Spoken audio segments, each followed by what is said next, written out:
Woohoo.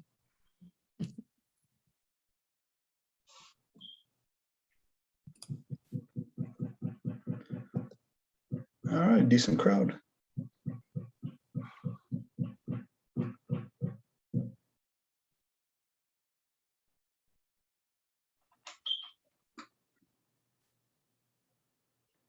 The recording will start with a moment of silence. Yeah. For that time when we all stop talking.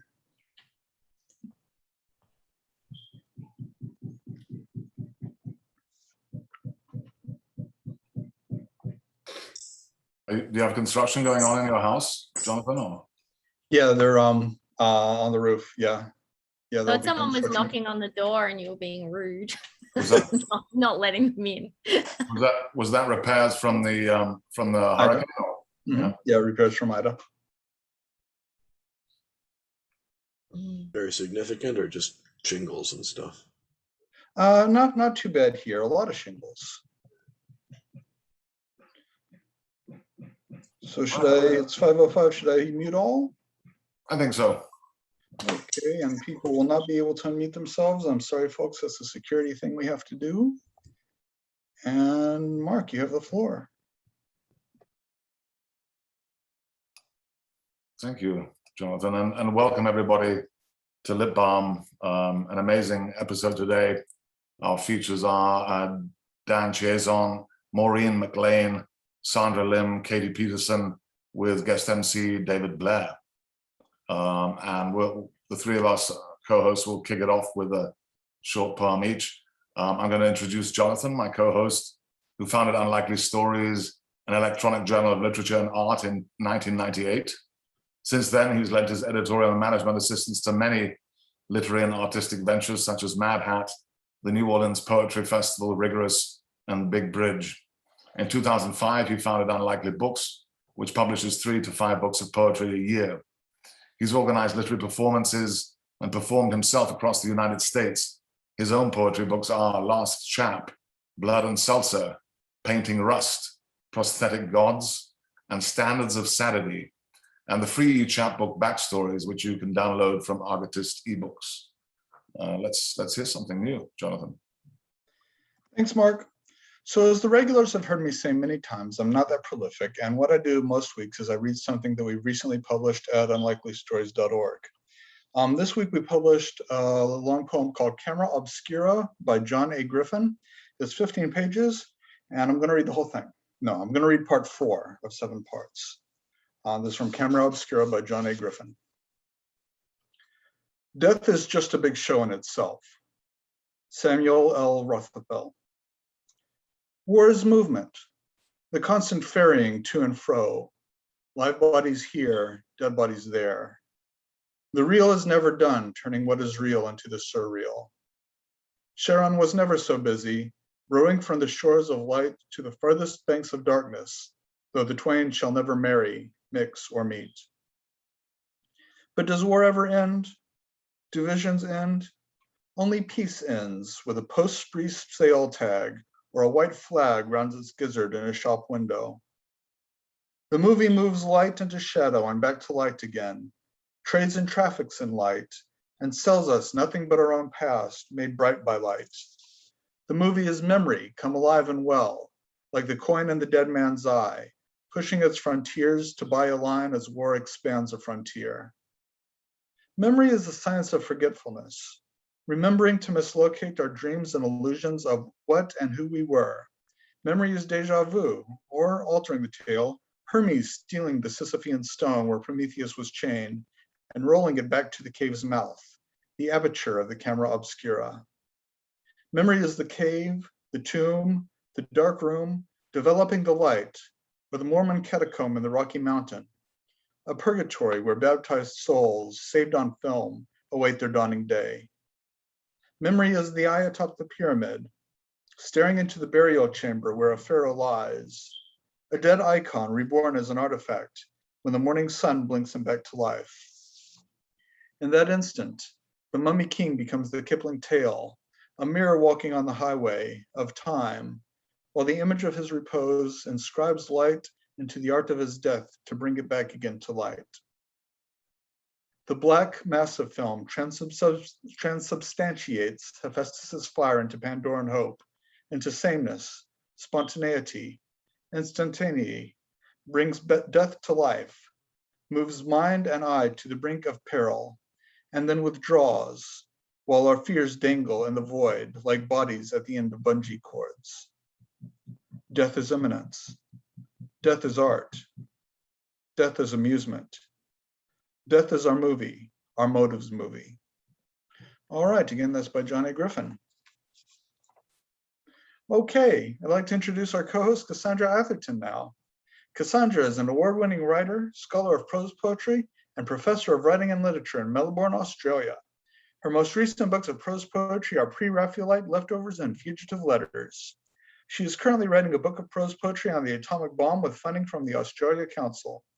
Cassandra co-wrote Prose Poetry, An Introduction, and the Anthology of Australian Prose Poetry. She is commissioning editor for Westerly Magazine. Cassandra, are you going to read a poem for us? Yeah, absolutely. I'm going to read a poem from my Heroic Age series that I was asked to write, which is 21 prose poems on Japanese heroes and heroines. And so this is a prose poetry poetic biography on Midori Naka. In the soft morning light, she makes tea for the Sakura troop. The curve of the teapot's handle presses on her palm as she recites her lines. Life is no more than a repeated fulfilling of a permanent desire. The small white cups are crackle glazed, their hairlines like silver scars. Waking naked under rubble, she remembers a blast, as if a hot water boiler exploded. Silence. Under the stripe of bright light, her white blood cells deplete. Leaving behind the smoldering charcoal of Hiroshima, she returns by train to Tokyo. Days later, her remains are floating in 2 glass jars. Wet archive, the wrinkled and brown tissue looks like decomposing plums. I think of cherry blossom petals bruised underfoot, or the unripe fruit in bottles of plum wine. And now I would like to introduce the brilliant Marc Vincenz, who is an Anglo-Swiss American poet, a fiction writer, a translator, editor, publisher, designer, multi-genre artist, and musician. He's published 16 books of poetry, including more recently, Leaning into the Infinite, The Syndicate of Water and Light, Here Comes the Night Dust, Einstein Fledermaus, and The Little Book of Earthly Delights. Vincenz's newest collection, A Brief Conversation with Consciousness, is forthcoming this fall from the stunning Unlikely Books. An album of music, ambience, and verse, Left Hand Clapping, is forthcoming from Tree Torn Records. Vincenz is also a prolific translator and has translated from German, Romanian, and French. He's published 10 books of translations, most recently Unexpected Development by award-winning Swiss poet and novelist Klaus Mertz with White Pine in 2018, and it was a finalist for the 2016 Cliff Becker Book Prize in Translation. His translation of Klaus Mertz's selected poems, An Audible Blue, is forthcoming from White Pine Press. Vincenz is editor and publisher of Mad Hat Press and publisher of New American Writing. He's lived all over the world, from Brazil to China to Iceland to India. He was born in Matilda Hospital on the Peak in Hong Kong, but he now lives on a farm in rural Western Massachusetts overlooking Herman Melville's Greylock Mountain. And where, people, this week, there are more northern leopard frogs, bog turtles, and star-nosed moles than there are people. So Marc, as one of the people who live here, could you please grace us with the poem?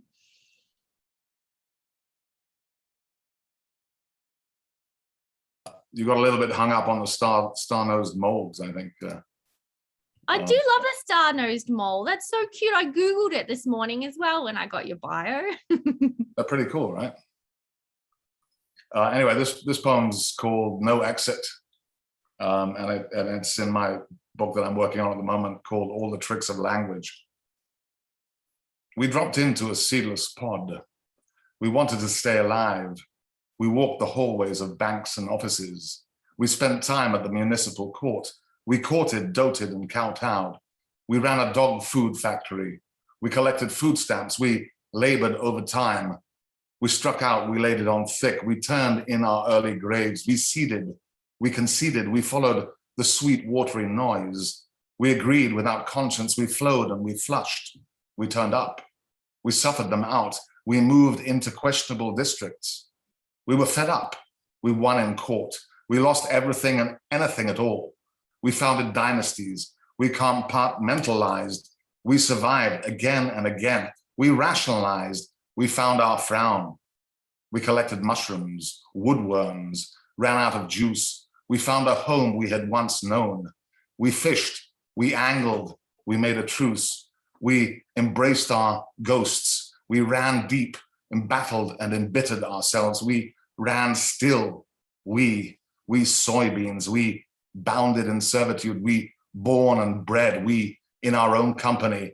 We who are running from when we and the light rises. We shifting streams. We fish or pheasant. We from the first dawn. We on a little planet on the rim of a galaxy. We bigger than ourselves. We immortals. We taken in by our own voices, our behest, or our own Stockholm syndrome. We who cannot reach from the darkening shore. We who need a paddle or a puddle, who smell of rain, who are leaves suddenly moving upward, who are dry, furry or blind, who are chasing a cat, who haven't had a fear of strong winds, who are at ends with heaven's light, who grow and stretch in all directions, who laugh and don't say, you too? The fire in the eye? The sad tale deconstructed from the firmament and the fragments? The letters we've written? The word, always the word, something that took the whole afternoon. And mind your place, mind whose noses twitch, who opens forever, who is the sound of trees, who is the salt flood, or just the steady wind. Stand by. And now I'm delighted to introduce David Blair, who has organized this amazing reading today. And just a brief intro to David. Everyone knows David lives and works around Boston, actually in Somerville. Thomas Lux chose his first book of poetry and Ascension Days for the Del Sol Poetry Prize. His second book, Friends with Dogs, was a must-read selection for the Massachusetts Book Awards. And his third book, Arsonville, was published as part of the Green Rose Prize series by New Issues Poetry and Prose.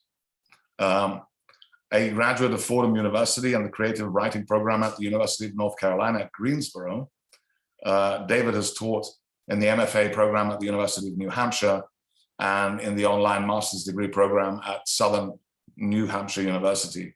Mad proudly published his new collection of poetry, Barbarian Seasons, in 2020. Welcome, David. Thank you, Marc. And thank you, Jonathan and Cassandra. And Marc, his new book came out this week, The Little Book of Earthly Delights. Wonderful book. I wrote the introduction for. First reader is Dan Chiasson. Dan Chiasson has published 5 books of poetry in the last 20 years or so, the last 4 with Knopf, including last year's The Math Campers. I would hold that up, but I only had the publication pre-galleries online. So here's Dan's second to last book, Bicentennial. If you read The New Yorker or the New York Review of Books, you know that Dan is also one of the most stylish writers about poetry and music and culture around. Whether he's writing about the education of Henry Adams, of course, or Bread and Puppets, or the autobiography of Chris France from the Talking Heads, and he is just a stylish writer, period, in whatever form. He's an unusual writer in America today or any time because he seems to take his chief inspiration from delight, which is to say that his work is full of love. He is also a great New England writer, New Englandy, as Dickinson says. And one of the best times I've had writing and reading the last few years was with a book, was really trying to figure out what he was doing in The Math Campers last summer. It's not just a funny book, but a touching one. And it's in the tradition of New England writers and poets who turn our eyes and imaginations to the world and culture around us that spawns us that we may understand. And if you want to read something good about Dan, check out Louise Gluck's reading of the book Bicentennial in her collection, American Originality. So thank you very much for being with us today, Dan. Thanks, David. It's great to be with everybody. It's great to be with so many writers I admire, both on this panel and also I looked in the gallery, quite a few of you there as well. It's great to be here. I'm looking sort of orange. I'm not really sure why, but we'll just go with it. I'm just going to read 3 poems. David wrote, I think, the best review of the Bath Campers, and really just one of the, I don't know, I'm biased, but I thought it was the most insightful, one of the most insightful reviews I'd ever read. Taught me a lot about my book. So I am so grateful. And I'll just read 3. That book is sort of woven, so it's hard to pluck out individual poems. I just plucked out 3 short ones that do stand alone. The first is about a high school classmate of mine who ended up as a Jeopardy champion. Anyway, it doesn't have a title, but I'll just begin. Renzo was Festi, the Armageddon jester in our Catholic monotone 12th night. Years later, he reappeared on Jeopardy, blown like a stray balloon by Hurricane Trebek. Bodie came home with me my first fall away. I told him we were plutocrats and lived the way a lifeguard lives, in the ether, cousins to the horizon. Since it was Friday, it was Pollock. He grew up in a gala orchard near Eureka. Vermont was more upholstered than I'd said. I thought, please God, a shout out from Renzo. When the Pollock appeared, he shoveled it down. He is Kyoto to my Winooski, hippie angel greaser to my malleable morals, the still point of the changing channels. Here's a poem set in my living room growing up. I lived with my grandparents growing up, and they always had Lawrence Welk on. Mariachi noodling was coming from the den, and then it was faux polka, big ass fondant dominatrices with pastel accordions, Guy and Ralna, Ave Maria, and Auf Wiedersehen. I shivered in my bedroom, praying that art would someday send a ladder from the sky I could scale and become the love child of Sylvia Plath, Ozzy, and Alex DeLarge. I had Crazy Train on my Texas Instruments and Daddy, which I recited in the mirror. Those rape scenes I fast forwarded, I'm proud to say, but I slow-mode the William Tell Menage a Trois. It worked. Art works if you are otherwise fucked and try.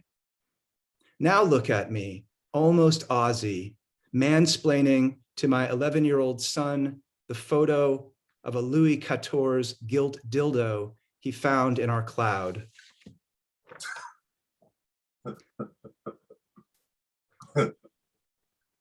What happened to Hibbing, Minnesota? They asked Dylan. And Dylan replied, just time. Time is what happened to Hibbing. Imagine outlasting time, appearing on the other side of it, relieved, like, wow, what was that all about? Imagine outlasting time coming in as from a blizzard, boots off, coat off, mittens frozen into an outstretched hand. They didn't make coats back then like we have now, said Dylan. There was no crime and no philosophy. People were just too cold back then. Imagine outlasting time to find all of your childhood pets curled up together in a ball. The cat, the fish, the hermit crabs, happy, cozy. A dream. I had the most horrible dream, spake the fair shepherd, to which his last replied, no matter now, we're here now. Quiet, love. And then I can report that I've written 4 new poems, so I'm going to read them, and that'll be it. The first is about a panic attack I had in an Airbnb. Loft. Hard night. I'm writing to calm myself. I am in a prefab shed in the woods, as though buried alive. My face is an inch from the ceiling. I am trying to see a garden where my fears are, one flower at a time. But when my eyes close, I am the one covered in dirt. It goes on this way until the dawn, I write, though the dawn is hours, hours of this from now. The dawn will be like a friend arriving to drive me home, repacking the books I brought, the groceries I bought for my stay. Can you tell how much it helps me to say, not out loud, to the night, or to you, whoever you are, those words together, dawn and friend?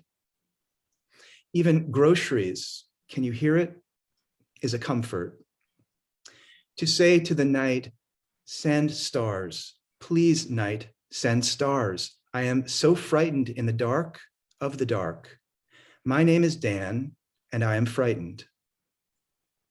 But the stars, they hid from their dad since they feared another night locked up inside his paranoia.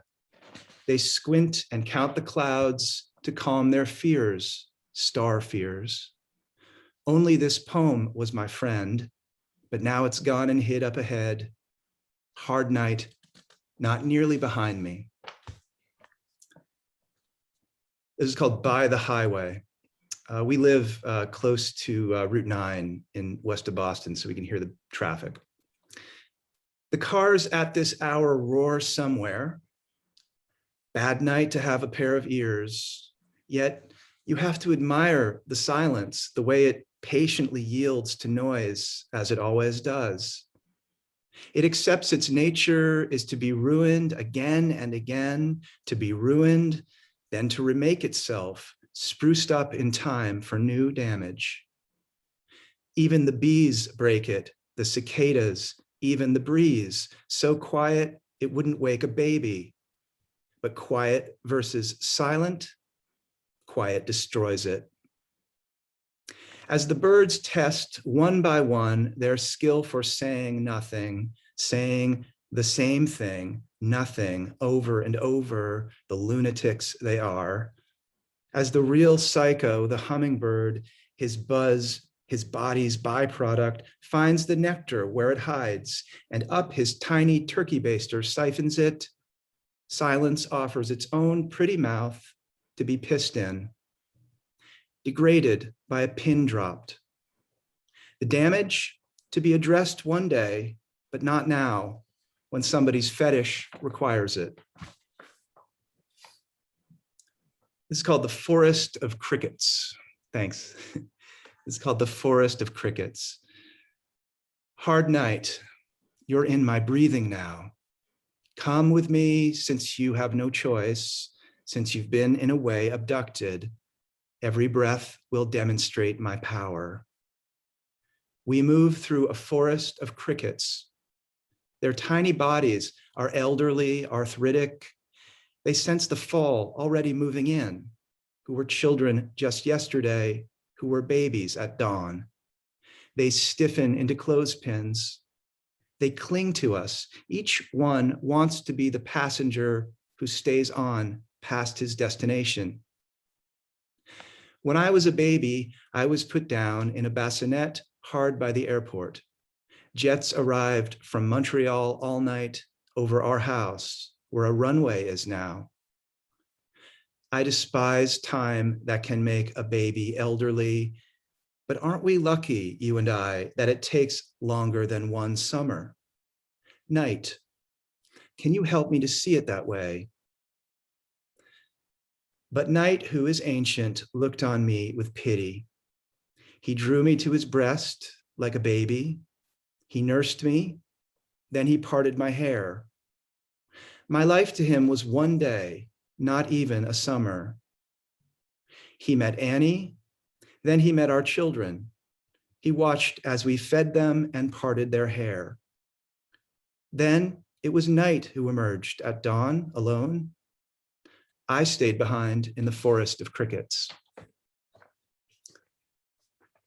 Just one more poem. This was written, I guess it was last Saturday. It's dated 9/11/21. Over the tree line, the F-16s tore a hole in the sky's belly, then beelined towards the border, scraping their knuckles on J. Dragonflies were the evacuees. Pine pitch on the Gray's float. I swam you out a load of metal chairs to where there is barely a signal. Back on the dock, in the toe of a shoe, your phone blew up like a hornet in need of a root canal. Only it was soldiers target practicing the empire's litter. A helicopter smashed its silly grin into the walls of a fortified compound. An assassin broadcast in thin air the news of his pulverized smile. The soldiers who came home were either suicidal or joined militias. They hated us more than the enemy. I dreamed our country was an elevator and we were all inside it, headed to a party on a roof deck, the lights shimmering, the catering. When a stranger, his face coming apart as he spoke, politely corrected me. No, this is a chimney, he said. His face had vanished now. We are smoke. Thanks. Thank you. Thank you, Dan. That was wonderful. Thanks, David. We saw that jet plane. We're walking down into Union Square. There was. Yeah. Lawrence Welk, I just heard a Lenny Bruce routine about Lawrence Welk, where Lawrence Welk is just an act, and then he's really a hip guy, and he pretends to be Lawrence Welk. It's very, very funny. Okay, Sandra Lim's new book just came in the mail 2 days ago. It's beautiful. It's printed on a fabulous stock paper. Congratulations, Sandra. Sandra Lim is a professor at the University of Massachusetts Lowell. She has won all sorts of awards, and her 3 books are all different, showing her range. Loveliest Grotesque, her first book, The Wilderness, a book that Louise Gluck chose for the Barnard Women's Poets Prize. Her new book, The Curious Thing, was just published days ago by Norton. I'm in the midst of loving it, and like Sandra's other poetry friends and fans, have been looking forward to its arrival, especially after we heard her read parts of it or read the poems as they appeared in journals. She writes a poetry of candor, of what can be specifically said right up against the limits where you think you can say has to be extended into something that is contrary to laws of specific candor that can only really be found like a light switch. Sandra Lim writes a poetry that negotiates skepticism, and her lyric poetry is, I believe, willing to step away from some things as just a lot of ego noise while also making space for an affectionate, at times rueful regard for human circumstances and what we really share with other people, as in her poem that ends with a contemplation of how style helps us get down the stairs. Among other things, this new book is a great Cambridge book, The Cambridge of Apartments. I would like to write poems with clarity and precision like Sandra Lim, full of earned insight, wit, feeling, at war in a way with the pomps of pretension, and finding the saving grace of consciousness with style. Thank you for being with us today, Sandra. Wow, thank you, David. I feel like your intro is a hard act to follow. It's great to be here and to read with everyone. I'm so honored. Thank you very much. Someone told me that summer is officially ending next week. I think it's next Tuesday or Wednesday. So I thought I'd read some poems from the new book that kind of riff on my complicated relationship to the season.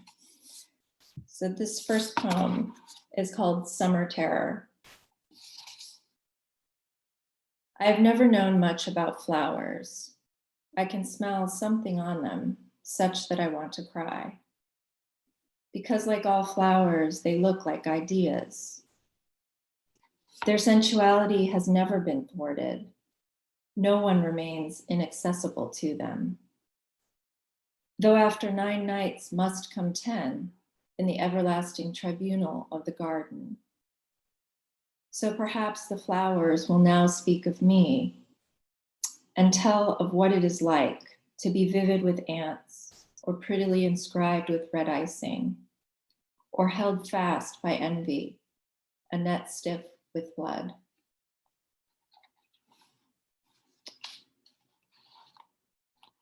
This one is called Portrait in Summer. This floral swimsuit is snarling. I am regularly spoiling for a fight. Within me, fat is always curing like a ham in a shed. I go inside and read another psychosexual story set in a dreary seaside town. There are water crossings, one too many 4-poster beds. Summertime, parole for academics. Long days, low yields. The flies stream into the kitchen, bringing friends, spouting aphorisms. The only major mystery left to life is death. I prop an ashtray on my bared stomach.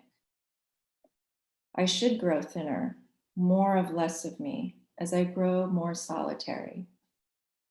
But I haven't yet found a manner in which to get over my inconsistencies. On my way to fulfill some banal commission, I'm conscious of waiting for the season to run its course, and of accumulating an anger around a simple truth. All perfect friendships eventually come to an end.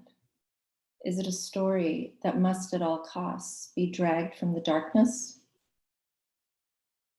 It starts to rain, and the streets smell like hot dogs, old pennies.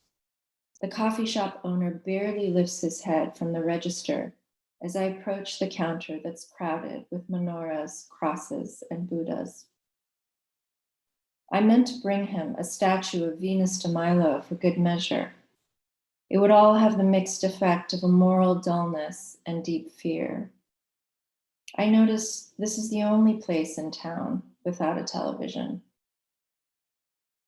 I like the angry pinch of an insight, the rough grasp of hard news. Yet in these very dog days, what might have been ennobling has often left me dull and vicious, a surprise I just wasn't onto.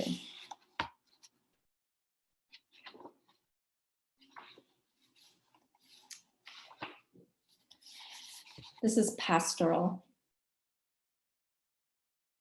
Drinks on the sunny patio, a hotel room key slipped into a little envelope. Fruit like flowers, flowers like birds. And though at the time I could not understand what he was saying, the sentiment landed, and it was like a head hitting the stone tiles of that patio. My temperament was blinked wide awake, like those birds of paradise with gaping orange beaks. Later, I heard that the cat got inside and the singing canary was chewed up. I was standing in the kitchen at the time. I thought of how dark and cold summers could be.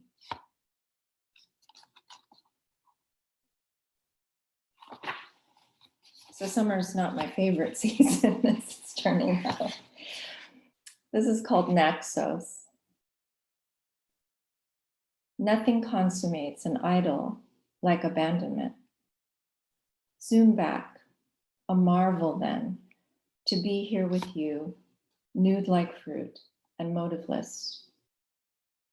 The gray-leaved olive trees outside seem like young women, small, light, exciting.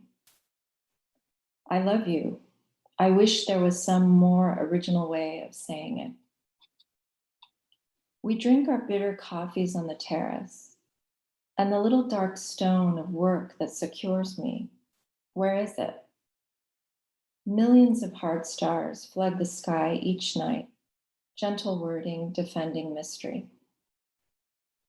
My own timidity, pale as meal, will turn out to hold some ruthlessness too. I draw a line down the middle of my life. That's my night now. That's my day. Each day the sea is blue, then amber, then burning red. It declares love. It takes it back.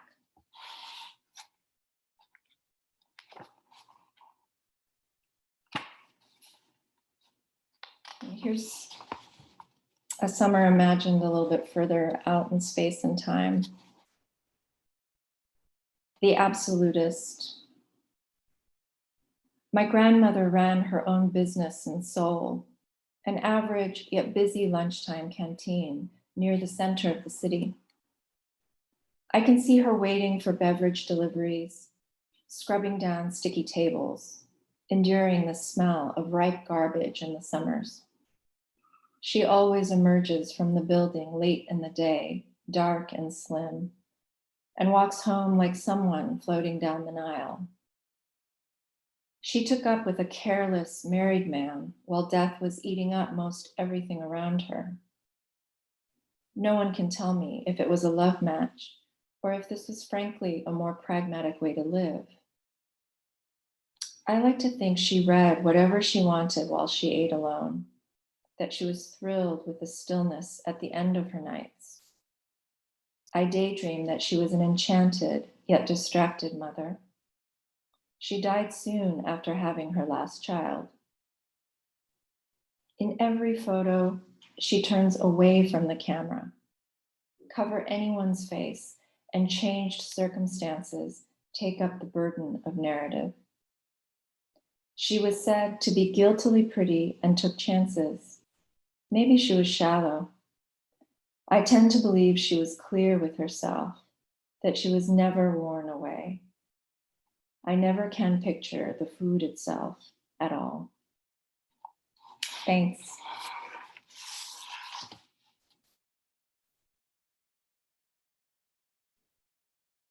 That was great. Okay. There's a lot to be said about Katie Peterson. She's one of the sharpest and best thinkers about poetry around. And when she left Somerville to move back to California, poets around here worried that our collective poetry intelligence would plummet. I guess the move to California to take a job as professor at the University of California, Davis, has agreed with her because her last two books, A Piece of Good News and Now Life in a Field, have been even better than what she wrote before. They're both California books, thinking of what it means to be from California, a place where she has family and roots, loves and lives and thinks along with and through, which is not to say that they are just California books. Now, if you have ever heard Katie introduce a poet's new work with her full attention and delight, as Maureen N McLane has recently at Harvard Bookstore, I know I will try to follow suit. So I will say a few more words about her book than the other three poets. Katie Peterson's new book, Life in a Field, is entirely her own new book, but it is also a collaboration with her husband, artistic collaborator, the photographer Young Soo. At times, I thought of the radically nonlinear Vermont notebooks, the collaboration between Joe Brainerd and John Ashbery, a very different project because the sensibility of both artists in Life in a Field feels entirely present and individual and also in conversation.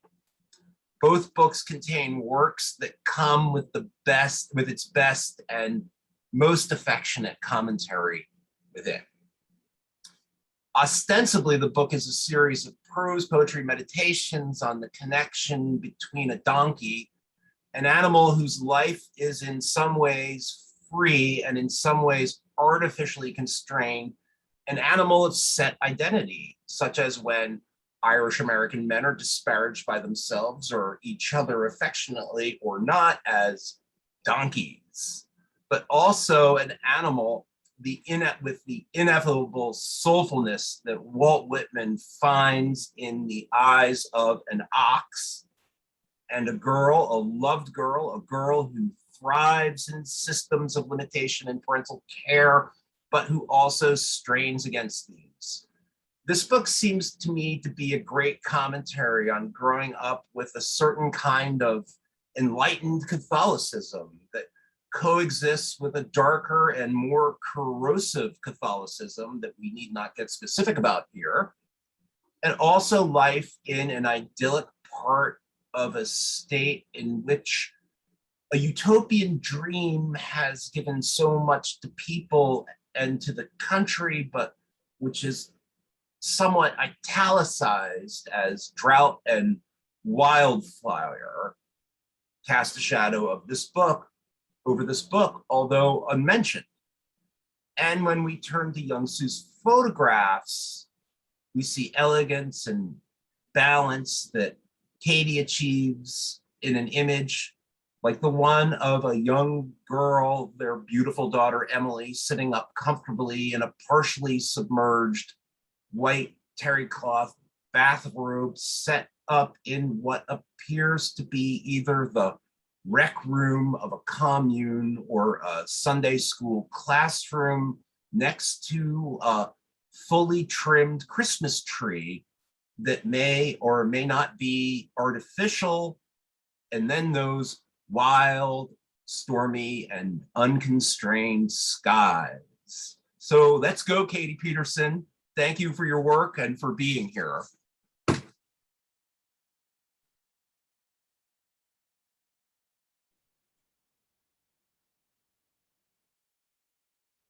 Thank you, David. There's no one like David Blair. No one. And when I left Boston and Cambridge, I missed a lot of my friends. I missed all of my friends, come on. But I missed David. And I was so happy to be asked to do this reading with these three writers who I admire so much and associate with great conversation in Boston and in Cambridge. So I'm going to read 6 short sections from this book, Life in a Field, that came out this year, and then a new poem at the end. The story has been so beautifully introduced by David. I'll only say it's a story about telling stories too, and a story about not getting what you want. The story invested in a return stays interested in what comes back. If you lose something, for example, if you lose a baby, you might wish for another. But if you lose another baby after that, and this time you are farther along, there are 2 different paths the mind might take. The first is to wish for one more baby, one that will stay and be healthy. This baby will continue the story's original intent, its life. Its teething would feel like a fulfillment, a word that has the word fill in it, the ear reminds you after you say it. The second path, well, it's not a path, it's a person. The second person wishes for 2 babies because now 2 are owed him or her. It doesn't have to be babies. A poet writes, I lost 2 cities, lovely ones. There could be no end to this. 2 is not the last number. 2 is more like the possibility of any greater number. What the story might wish for could become unwieldy and difficult to distinguish from a desire for reward. When the girl moves closer, the donkey doesn't move back, but stiffens a little, quails inside, and the outside is the afterbirth of his nervousness, a useless trembling in place that could be useful if he knew what to do with it. What did she say to him? Breathe, body, your chances are not exhaustive. If you walk by the river, you'll see the transients in their leisure, questioning the rudiments of the social structure. The wages of sin are sunlight and sleep. Dreams are healthcare in this landscape. They're national. As the animal grows into work, the human grows into love. The summer the girl's hips widened, her breasts began to require confinement. Through the hints and guesses of another girl, she knew what to do, but she could have used a better teacher, someone with the best interests of the language at heart. Maybe so many women teach because they all could have used better teachers. The girl said, "It's time." I could see her two lips forming the T with the teeth underneath. At least I could see the unlikely opening after that pointed sound. Or did she say tame? Like lots of girls, she thought about running away. Rucksack made of hobo handkerchief tied to a stick. One change of clothes, a pack of matches, a few tins of sardines, then off. The open road, bedtime whenever she wanted it to be. In another version, the big city. Her name in lights, she'd make it. She'd show them all. But to tell oneself this story, you must deny reality. You must believe the road is not dangerous or invent in the city a safe house for girls. Still, when the girl dreamed of running away, it was the guilt that kept her from doing it, not the logistics. The long faces of her parents, her mother's face floating ghostly on the other side of the window, the one with the planter box of geraniums framing her family kitchen. How unfair. Denying reality is a privilege of the imagination, like the right to freely assemble, like the right to vote. Everyone deserves it. There was a church in the village where the girl and the donkey lived. The donkey didn't actually live in the village. He lived on a farm outside the village, but he counted. She counted even though she wasn't quite grown because her parents counted her. Why did he count? There was a church. It shone white on a sunny day. On a rainy day, it occurred to the landscape as a refuge. When the girl went with her mother for the Sunday service, she felt nothing. When she went by herself at empty times like Tuesdays, she didn't know what she felt, but she called it loneliness. She imagined consoling a God so scared he hid from visitors in his own house. She didn't feel much, but that wasn't sad. What she felt didn't hurt her. It didn't sit upon her like a child on the chest of a father picnicking in the grass. It didn't weigh. It just was. The light came in through the windows on either side of the cross, which, without a body, looked just like another window without the glass. Inside, it looked like the worshipers were worshiping the reoriented crossbeams of an early stage of a house. She didn't dislike money, but she couldn't hold on to it. She couldn't breathe when she held it. Her palms sweat in excess and the money slipped out. As for the donkey, it was not that he knew how to wait for the girl, it was simply he had nowhere else to go. In the sad movie that is the opposite of the story you're reading, the baker's son is cruel to the girl and the donkey. He is cruel to the girl before he is ever cruel about the donkey, but he becomes more cruel to the donkey because of the girl. What do you do with the story you didn't wish for? She preferred to stand in the field. It had no purpose. It was just something she wanted to do. The weather grew more violent over the years of her life, but she was always all right. She never didn't have a shelter to return to. She could leave the field when she wished and go inside. One incarnation of daily light I have never been able to save in words backgrounds the memory of my first trip to a particular oral surgeon, the man who would remove my wisdom teeth weeks later under general anesthetic, which was not necessary, but an insistent recommendation of my hyperbolic mother. A precise rather than vague dappling makes invisible trees take shape against a fence or a wall, usually in the late hours of the morning when anything fresh has become impossible. This light marries waiting and death, and I do not wish for it, but when it arrives, as it did a few minutes ago, I feel a strange familiarity, and my tongue traces the inside of my mouth. I wanted to let go of sugar and eat everything else. I estranged myself from bread. Enough eating Christmas for this bloodstream, enough celebration for this liver, enough appetite. I looked for something else. I would have done anything. This is the nature of a bargain. You would do anything, and then you are asked to do a specific thing you do not wish to do. This is the difference between me and the donkey, whose opposite I am. The donkey doesn't want to do anything but eat.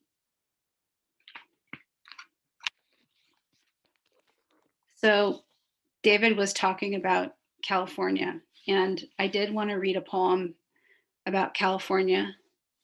Sandra is also from California. And this is it. So this poem's called Smoke. Dylan came by and we sat unmasked. We had seen enough of each other all summer. We were almost quarantining together, and he'd been tested twice in the last month, but afterward I took a shower and cried. Phyllis didn't go for a walk. Her lungs are 90. She's not an idiot, but her daughter Paisha did. Paisha once took pictures of clandestine midwives in the 60s illegally watching over the births of children. They kept the children inside before lunch, but after that, the air seemed fine. Though Luna's mother said she coughed at night, and Paloma herself, all of 2, told me at pickup she smelled like camping. Margaret said it wasn't so bad yesterday in the Central Valley, where it is generally much worse, but today it was no good, and she was crying, not feeling tears, but the other kind, the kind your body makes when it's wise. Young and Emily are fine. Thank you for writing to ask me about them, dead mother. I have heard the whole world is now getting letters from the dead, actual letters, addressed to them in human envelopes with stamps of American rivers delivered through the mail, since the post office is about to die. The land of the dead, its government, has decided for now to take it over, that they could do a better job than us. And I agree. The letter I received from you, written in a splendid hand on pink paper with a decal edge, looked just like the year that you were born, when warships docked in San Francisco Bay and ordinary city blocks had wardens and margarine was what you ate on bread. And since we cannot send a letter back because your invisible address flummoxes our advanced forensics, though we have tried tactics, technology, I will write this and burn it in a bowl secretly inside my house, since there are city rules about flames at a time like this. If you won't be reached by words, by smoke, my love will reach you with our story. Thanks.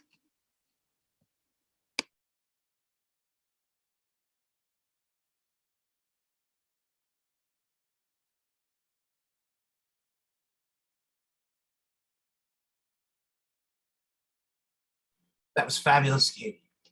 Beautiful reading and a wonderful book. Seeing Kathleen Ossip sitting here, I should plug our next reading that I'll be introducing poets will be October 2nd. Kathleen Ossip and Hannah Sullivan and Julia Story and Peter Campion will be reading 5 o'clock on Saturday. Hope you can be here. Not that this reading is over yet.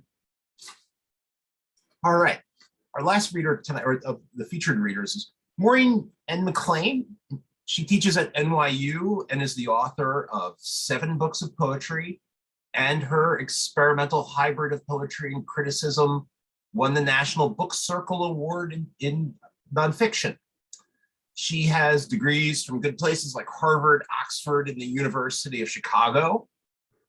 I love that her earliest poetry books were published by Bill Corbett's Pressed Wafer and Oskar Melnichek's Arrowsmith Press, 2 important local institutions in the Boston poetry scene.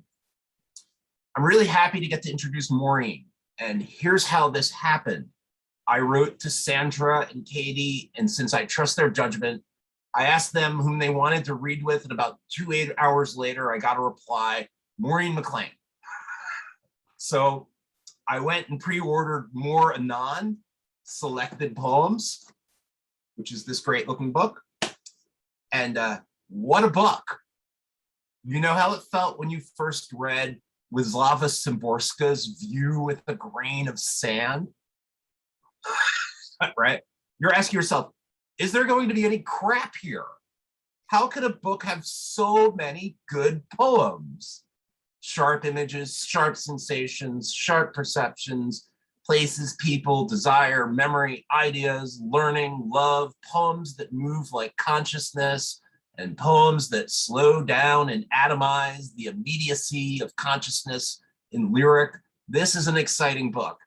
How many people could get away with writing a poem called Susan Sontag? Thanks for being here, Maureen McLane, and for reading for us and with these poets.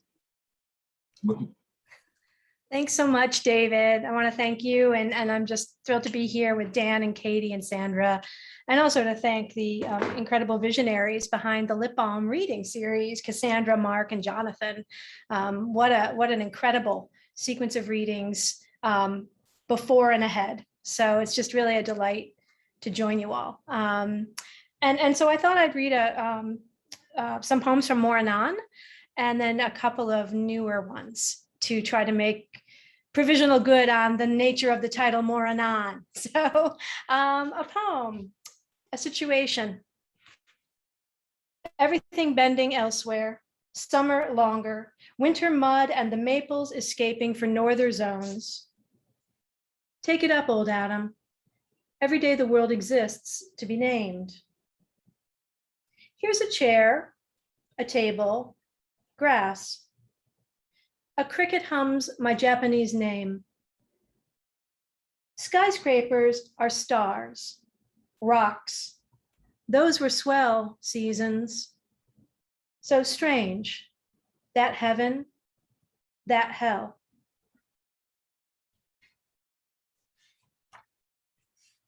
A poem called Okay Fern. Okay, Fern, I'm your apprentice. I can now tell you apart from your darker sister ferns, whose intricate ridges overlay your more regular triangled fans. Tell me what to do with my life.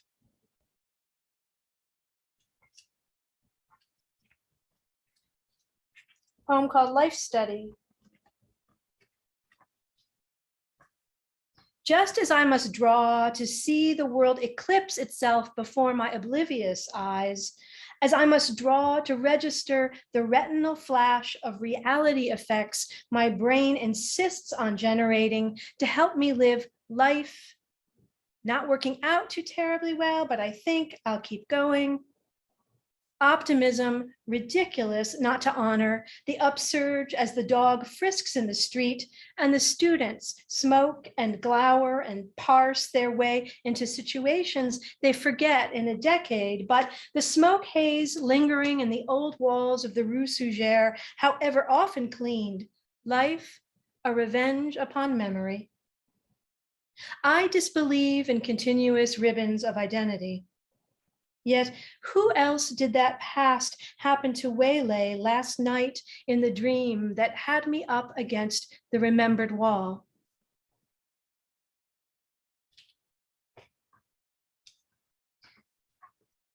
A poem called They Were Not Kidding in the 14th Century. They were not kidding when they said they were blinded by a vision of love. It was not just a manner of speaking or feeling, though it's hard to say how the dead really felt, harder even than knowing the living. You are so opaque to me. Your brief moments of apparent transparency seem fraudulent windows in a brutalist structure everyone admires. The effort your life requires exhausts me. I am not kidding.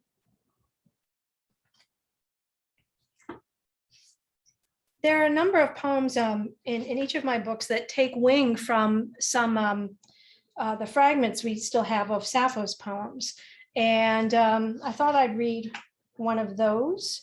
And it takes wing from a fragment 66, which The trusty old school Loeb, D.A. Campbell, begins its translation. Woohoo! Fragment 16, some say a host of cavalry, others of infantry, and others of ships is the most beautiful thing on the black earth. But I say it is whatsoever a person loves. So that became the seed for this and some other poems. This particular poem, some say. Some say a host of horsemen, a horizon of ships under sail is most beautiful. And some say a mountain embraced by the clouds. And some say the badass booty shaking shorties in the club are most beautiful. And some say the truth is most beautiful, dutifully singing what beauty might sound under stars of a day. I say what they say is sometimes what I say. Her legs long and bare, shining on the bed, the hair, the small tuft, the brown languor of a long line of sunlit skin. I say, whatever you say I'm saying is beautiful. And with her truth, beauty, and wither in the weather of an old day, sucker punched by a spiral of Arctic air, blown into vast florets of ice, blinding the Great Lakes into a single cracked sheets, the airplanes fly unassuming over. Oh, they eat and eat, the steel mouths, and burn what the earth spun eons to form. Some say calamity, and some catastrophe is beautiful. Some say porn, some joli lead. Some say beauty is hanging there at a dank bar with pretty and sublime, those sad bitches left behind by the horsemen.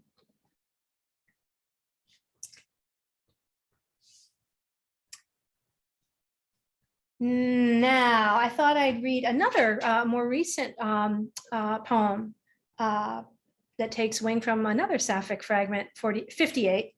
And this poem is called Get What You Want. And here we go. You who, like undergraduates, are always young, go in for the lyre. Do not neglect to put your hands in the air, say, wah, and wave the long night endless. As for me, the dawn breaks upon my tender body, turning stiff, my hair from black to white. I find myself changed in this light, my hips locked, an untwerkable ass. C'est la vie, que sera.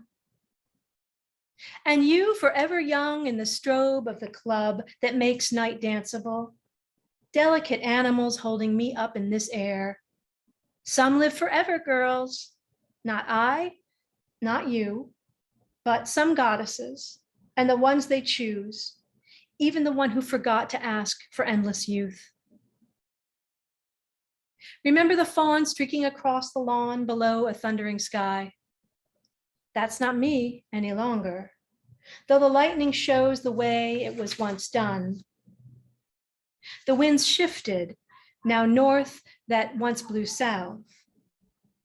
I see you there laughing, rolling together in rhythms my blood also feels. So they say. Remember how they sang, how the legend goes? You can't always get what you want. The immortal aging rockers who thus far defy what comes to all, their hearts straining against deathless ribs.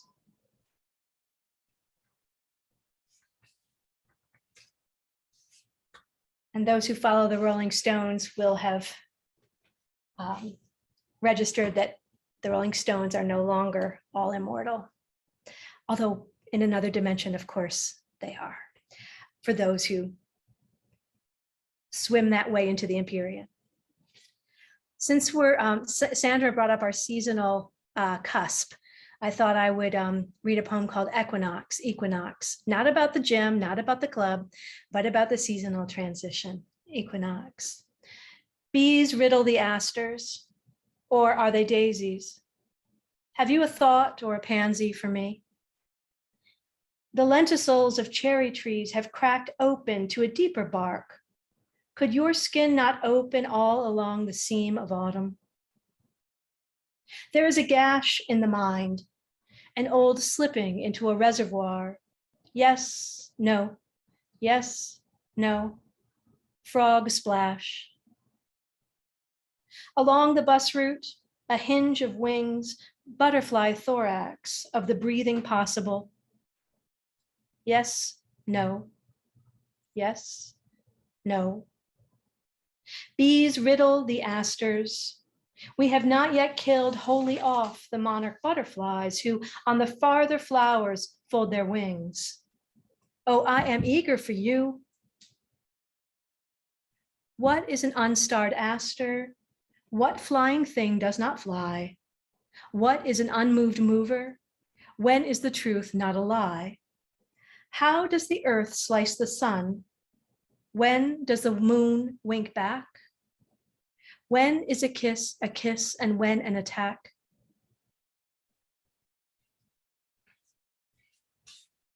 And I'll end with this poem, Moonrise. The moon rose in the sky as the moon rose in the poem, the new held in the lap of the old, and we talked about the weather and imminent disaster forestalled since we were together. Comrades, I am with you under this very full moon.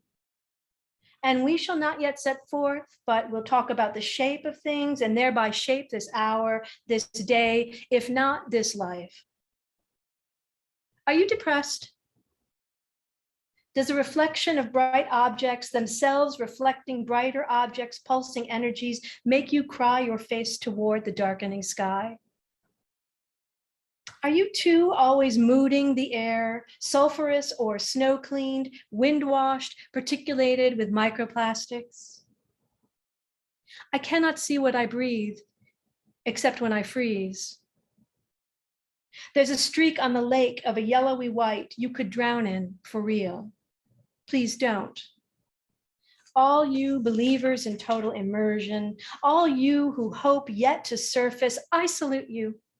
I on a far shore, but thinking of you as no wind tears the bare branches away. There's a stillness and another stillness. There's a whiteness whitening the gray. There's a fullness plain as day in the dawning night, an impersonal rock drawing the waves far away to their ebb. You wanted real things, food and trucks and diapers and okay, a moon a baby says goodnight to. Good morrow. I haven't given up yet. We haven't. The connectivity is good. Today, every conversation found an open channel. Thank you.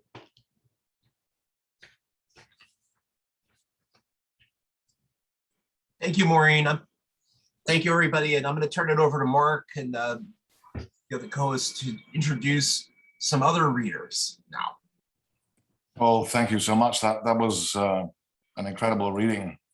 Yeah, I'm delighted to move on to the single poem part of Lit Balm.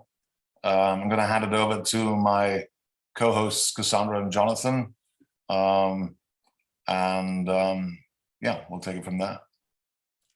Well, that was fabulous. What a stunning series of readings from the features. Just brilliant, wonderful, inspiring voices. Thank you so much. I'm sure we can keep it rolling for the open mic. We always have such wonderful people read. And this week we're starting with Marc. Marc, I am going to attempt to pronounce your surname in an Australian accent. Gostsiler, can you tell me how to say it? Good That's enough. Great. Yeah. Thank you. Can we get you to read for us? Sure. This is a sonnet. It's from a series that I wrote a couple years ago that it's called Moody Dude, which is a title I stole from my wife, who referred to me as that at one point. So here we go. The noise in the room when everyone agrees that this is a sucker's race. Even the birds know it's springtime, even though you're not here. Still, you woke me this morning via FaceTime And I said I wanted to take a shower with you, and you said, that sounded nice. Now there's the sounds of the dishwasher in the kitchen and laundry in the basement. Inflection of the kids' voices as they turn from blanket fort construction to surveilling dad. The sweep of the flashlight beams through the space between happily and unhappily married. Be careful, the floor is lava. Save me. That was wonderful. I love Moody Dude. And I love the fact that it was a sonnet. That's amazing. And it's got that beautiful quotidian move to the sounds of the dishwasher I think we're all familiar with. Thank you. That was really wonderful. Great way to kick off open mic. The next person we have is Kayla Cash. Kayla, can I ask you to read for us in this scintillating open mic? Sure, wonderful. So the poem I'm sharing is actually quite old, but unlike our featured poets, I enjoy summer, it seems, or at least the fruits of summer. So it's kind of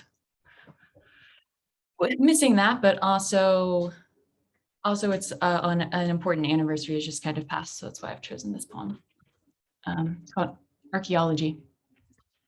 Thin and getting thinner, my father roots in the garden next to corn stalks, ready for wither and till. His blood runs cold and clotted between the tomatoes and cukes, inebriated, bones fragile with maker's mark. He's forever picking unripe things, left with not enough. The deck steps now overflowing. He hooks his fingers on pole beans. God damn it, it's time. Asks me to find him a pack and lighter, gets to work. With cigarette drooping and eyes bloodshot, a rash creeps up his forearms. Over him, onto me. He says he wants to be buried here, not scattered. I'll pour some pilsners for his sustenance, warm his bones for winter. One day I'll find his teeth on the cob and shuck tirelessly for the rest. This is my skeleton to unearth. Wow, that was incredibly powerful. Thank you. Thank you for reading such an amazing poem. I love he's forever picking unripe things. So many fantastic lines there I could have chosen that really moved me. Thank you. Thank you for sharing that, Kayla. The next person we have is Teresa Montiero. Is Teresa here to read? Yes. Yes, she is. Hooray. Thank Can you. you please read for us? Yes, thank you for having me. Thank you everyone for sticking around. This poem is called William and the Fox. From the den, where spines of linen books shine from wear, and piles of drafts live on tables by a record player, crackling and skipping, he watches a fox. From her neat teeth dangles a limpid mouse. He would like to believe that the fox and the mouse are one, circle of life and all, that the rain needs our pity and our submission. As the buffalo nods to the grass, he nods. Tomorrow he will garden with the tenderness of the pink tulip's petals. But today he hears love and writes an image of anisette cookies lined up in straight rows, lit up by sugar and color behind curved glass casing. Then from above comes one cookie announcing itself with the sound of waxed paper. Behind the paper hovers the pinched brim of a wool cap, and everything smells like his father, and he cannot forgive the fox.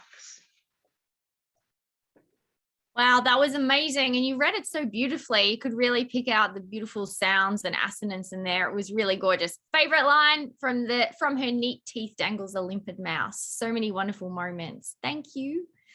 And we have Jordan next. And I thought I'd maybe give David a warning that we usually like to sort of have something from him as MC after Jordan, if that's possible, David.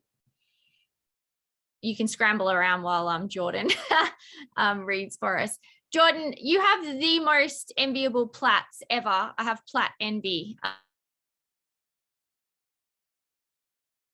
You've got for us today in open mic. Sandra, thank you so much. And thanks to everybody for having me, and thanks to all of the readers. This has been incredible. David, I'll try to read slow. This is from my manuscript. It was a bunch of poems written in response to just braids and braids of calamity. This one's called Beads on Same Strings. A toddler in a face mask will tell you a bit about their future. Our telly has always had a stillness in him. It mystifies returning me.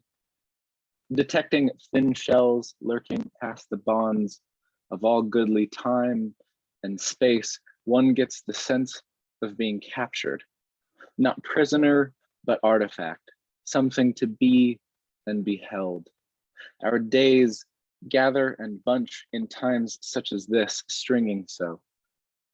I can remember great orange moths in Oregon, fettering wooden banisters, their autumn of dying and sex in Bend. I see them now, looking down the landscape of my father's back as he carries me to bed. I carry this of him also, I, a toddler, feigning sleep against the mask of his shoulder. You and me, listener, will have to bear memory together. And these are mine, but you might find some of yours, us, or it, being beads on same strings. Thank you. Wow, that was gorgeous. Killer last line. But I also love our days gather and bunch. There's something really lovely about that. Thank you. What an amazing, amazing open mic. One of my favorites. Beautiful quality, beautifully spoken. And David, I thought I would throw to you for a little morsel of something. I think we have to unmute him first. No, he has to do it himself. Hooray. Okay. There you are. Here's something. One day on the Vermont border, a vetch stairway to nowhere with no lower steps. And there is a lot to vetch about. Various femurs and forearms and tibias of loose-skinned birches and the scattered body of ferns gone up into the hill country the way the eye travels along spines of an ankle-high vetch, the broken pattern of the leaves held by an arching stem, absurd plant pokiness, car trip with dark glasses on and passing the same barn, the color of squeezed tea bags twice. I don't want to leave out the euphoria of the target shooters burping reports, the bikes with fat wheels abuzz, driven by the drivers of snowmobiles on dirt roads in the woods where mosquitoes saw air if you stop the open and closed garages, hoping that is not really a white pine, but a tower to bring phones back online while we furiously wave our hands in front to our faces, eating the bugs more and more like ourselves by the yard.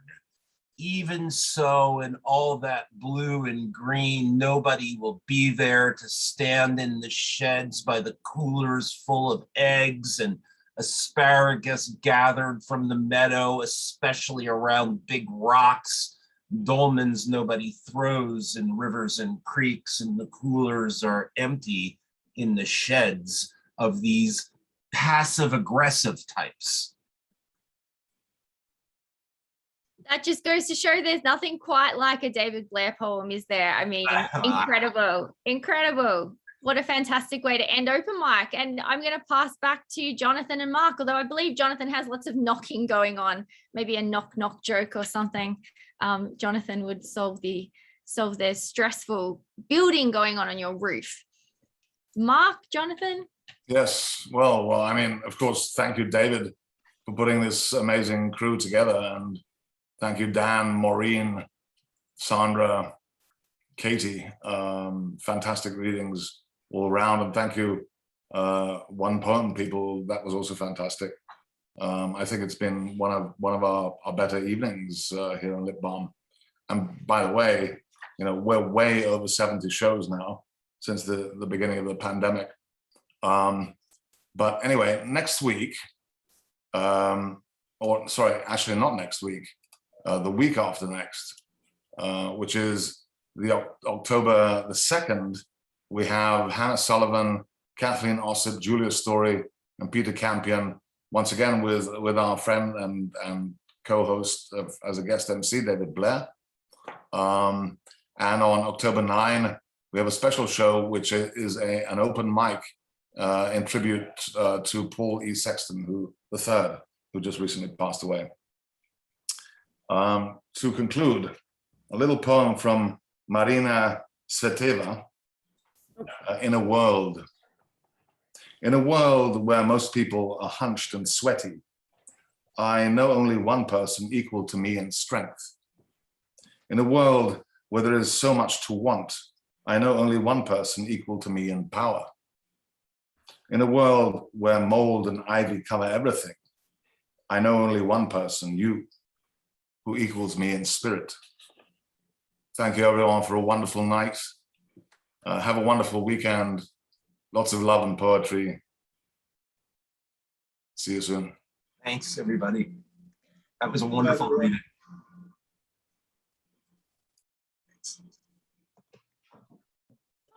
Mwah. So glad I got to hear everybody read. Thanks, David. It's always nice to see your attic. That's my office, my attic. Well, it was an attic. It's always nice to see you underneath your slanted roof.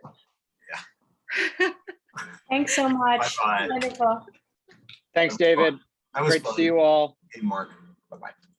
Bye. Bye.